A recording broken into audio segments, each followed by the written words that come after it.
की पूजापाठ आपणा सर्वांना थोड्या वेळापुरती शांती देते, पण काही वेळानंतर तीच बेचैनी आपल्यामध्ये पुन्हा निर्माण होते. अशा वेळी मनुष्य ह्या विचारात पडतो की पूजापाठ करण्याचा खरंच फायदा होतो की नाही. तर बघा, अडचण पूजापाठ करण्यामध्ये नाही तर आपल्या अज्ञानात आहे.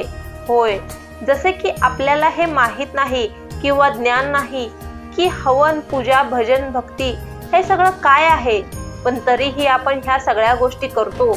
त्यामुळे जर तुम्ही घरामध्ये यज्ञ करत असाल, सकाळ संध्याकाळ पूजापाठ करत असाल, तर त्याआधी कमीत कमी हे समजून घ्या, शास्त्रांचा, यज्ञांचा नेमका काय अर्थ आहे. यज्ञामध्ये तुमचं काय महत्त्व आहे. यज्ञामध्ये काट्या व तूप अर्पण केल्याने तुमच्या जीवनामध्ये शांती येईल का.